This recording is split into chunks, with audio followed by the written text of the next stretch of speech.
Welcome to this video in the acids and the bases chapter. This is 15.3, where today we're going to be covering more calculations, including the calculation of pH and POH from your ion concentrations. We will also calculate ion concentrations when given pH and POH, so we're going to do the reverse.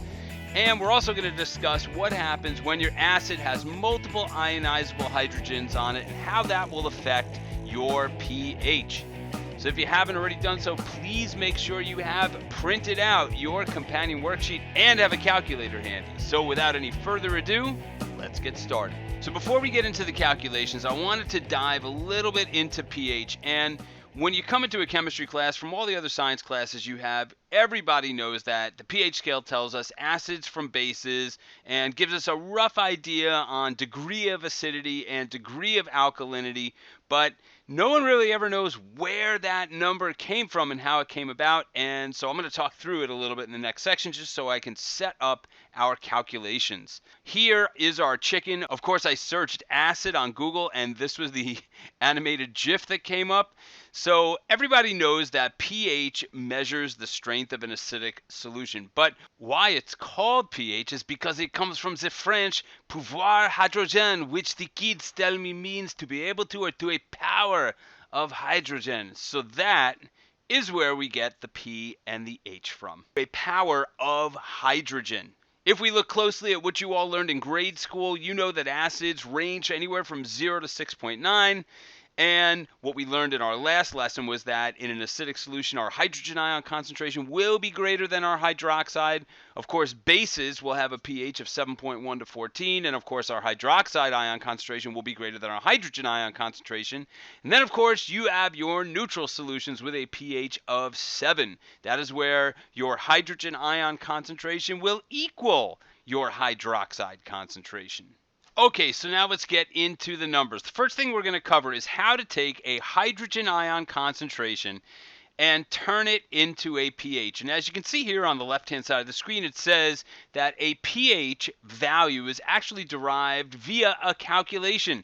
It is a logarithmic expression of the molarity of the hydrogen ions, or the concentration of the hydrogen ions that are in an aqueous solution. So what does that really look like? Well, if you look down here on the bottom right hand of the screen, pH is equal to the negative log of that hydrogen ion molarity. So an example question would be something that looks like this. It says, what is the pH of a solution with a hydrogen ion concentration of 4.5 times 10 to the minus 3 molar? Well, now all we have to really do is take our calculator and we have to calculate. So everybody take your calculator and put it gently into your left hand as I just did. Turn that thing on, and the first thing I want you guys to do is hit the negative button, which is underneath the 3, and then hit log. It should open up log with a parentheses. And in that parentheses, what I want you to do is put the hydrogen ion concentration, which in this case is 4.50, and now we're going to use our second EE function. Remember, second is at the top left, and EE is right above the 7. And now we're going to type in negative 3. You don't even need to close the parentheses, just hit enter, and you guys will see we get our first pH value. If you guys, to the correct number of significant figures, got 2.35, you did that correctly. Remember, we have a coefficient here with 3 sig figs, so therefore our pH needs to have 3 significant figures. All right, pause the video now, and you guys try this one yourselves. Unpause when you are finished. Remember, we are taking the negative log of the hydrogen ion concentration. All right, if you did that correctly, this one would have a pH of 12.2. So that would now be an alkaline solution. Okay, now that you have pH calculations in your back pocket, let's move on. Time to start talking about POH and OH minus ions, your hydroxide ions. Wait a second, there's a POH scale? Well, if you haven't heard of it, surprise, there actually is. If we look at this here, this graphic shows you the POH scale. And here, a POH of 14 tells you you have an acid, whereas a POH of 0 says you have a base. Compare that to what we would normally have with the pH scale, and you will notice that it is completely opposite. Whereas in the pH scale, your acids are 0, 1, 2, 3, 4, 5, and 6. On the POH scale, your acids are 14 through 8. And this is something that's totally cool. If you look at these values that are here, if the pH is 0, the POH is 14. If the pH is 1, the POH is 13. If the pH is 2, the POH is 12. If it's 3, it's 11. If it's 4, it's 10. If it's 5, it's 9. If you're able to add the pH plus the POH, you will always get 14. So that is an important formula for you guys to take down. pH plus POH gives you 14, and that will be handy to use later on when we embark in some more difficult calculations. I also want to show you guys here that you'll notice that when your coefficient is a 1 here in your ion concentration, if I had an ion concentration of 1 times 10 to the minus 14, that correlates to a pH of 14. So as long as this first number is a 1, you can look at the exponent, take its absolute value, and that will tell you what the pH is when you're looking at the H plus concentration. Same works for the OH minus, except the absolute value of the exponent tells you your POH. Where does that POH value come from? Well, just like the pH was the negative log of the hydrogen ion concentration, the POH is the negative log of the hydroxide concentration.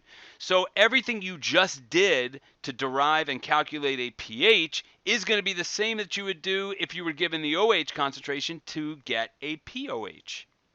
So stop the video now and try this. Let's calculate the POH of a solution with a hydroxide concentration of 2.9 times 10 to the minus 13 molar. All right, if you did this correctly, you are going to get a POH of 12.5. We took the negative log of that concentration, and that's what we got. 3 significant figures here in the coefficient, 3 in your answer. Okay, so now it's your turn. Let's try and calculate pH if I give you some solutions with the following ion concentrations. And now you can actually use all 3 of the calculations that we just taught you. Try these, pause the video now, and then unpause when you get an answer. All right, if you did that correctly, we should get the following answers. If you had any trouble with this, make a note of it, and we can certainly cover it when we discuss burning questions tomorrow. Okay, so the third part of this video is going to see us given a pH and have to back calculate what the hydrogen ion concentration of the solution is, or we're given a POH and have to figure out what the hydroxide ion concentration is of the solution. It is a pretty simple calculation. It is really just the reverse of what we did. Watch how we do it. Question 5 here says, if the pH is 3.7, calculate the molarity of the hydrogen ions in solution. So the formula is going to look like this. It is the antilog of the negative pH value.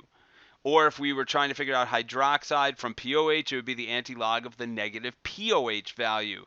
All right. This is going to require us to use the antilog function on the calculator. Let me show you where that is, and let's try and solve this. First thing I'm going to do now is I am going to hit antilog. Antilog is second log. So I'm going to hit the second button, and then I'm going to hit log here. It's going to bring up a 10x. And then I'm just going to input a negative, use the negative button here, pH, which would be 3.7.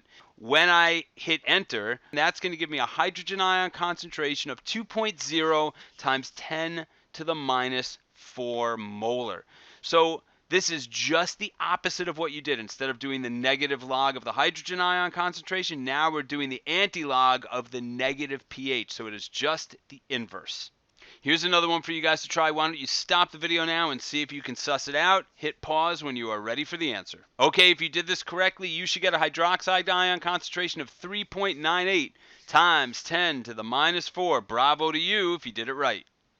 Just to make sure you guys are confident with this, I want you guys to take the following 4 values. I'm giving you a bunch of pHs and POHs, and I want you to calculate the hydrogen ion. This is going to make use, once again, of probably all 3 formulas that you were given. Remember, there might be multiple ways for you to go about solving this.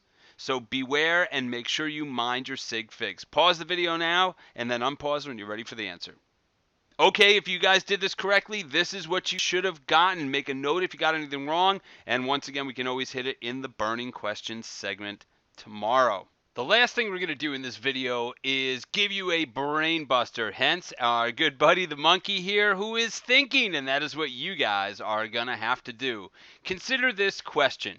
Which of these 2 solutions will be more acidic? Will it be solution A that has a molarity of 1.36 times 10 to the minus 4 molar and it's hydrochloric acid, or solution B with the same molarity, yet it's sulfuric acid? Both strong acids. One of the things we have to consider is that one of those acids there has multiple ionizable hydrogens that are on it. That is going to change what the concentration of hydrogen ions will be in solution compared to the molarity of the original solution itself. Let me show you what I'm talking about. So if we take solution A, one of the things that we'll see is we are dealing with hydrochloric acid. This is what we call a monoprotic acid. Monoprotic, important for you guys, write that down in your notes. That means monoprotic means one proton, one ionizable hydrogen. If we look at the dissociation equation, all right, in the presence of water, we are only going to get one hydrogen for every one molecule of HCl that we see here. So when that happens, you guys, if you recall back in the solutions unit, that our ion concentration will equal the molarity of the solution. If you look at solution B, well, it's going to be a little different. The dissociation equation here of sulfuric acid has two ionizable hydrogens. This is what we call a polyprotic acid. Make sure you put that down in your notes, and you'll notice for every one molecule of this, you get double the number of ionizable hydrogens. So you get two. So one molecule begets two. What that does is it actually will double the solution molarity and make the hydrogen ion concentration twice that original molarity. So it actually makes the hydrogen ion concentration 2.72 times 10 to the minus 4 molar. Compared to this is only 1.36 times 10 to the minus 4 molar. If we take the negative log of 1.36 times 10 to the minus 4 molar, that's going to give us a pH of 3.87. If we take the negative log of this ion concentration now with the multiple dissociable hydrogen ions, we will actually get a pH of 3.57. So the takeaway here is solution B is actually more acidic. Even though the solutions have the same molarity, the concentration of hydrogen ions in solution B is twice what it is in solution A. Summary, make sure you guys get that down, and you will have to beware when you are dealing with acids that are polyprotic. I will also show you here that this also is for bases as well. Your hydroxide ion concentration will need to get altered when there are multiple dissociable hydroxides on your base. So be aware in the future and don't be that guy. All right, that brings us to the end of our video. Make sure if you had any questions on anything, you bring them up in the burning questions segment in our next class. We're certainly going to have a chance to practice this and smooth out any rough edges you may have, so I'm looking forward to that. That's about it for me. It has been a pleasure once again helping you through the myriad of acid and base calculations, and I look forward to seeing y'all again on the flip side. Peace out. That's all, folks.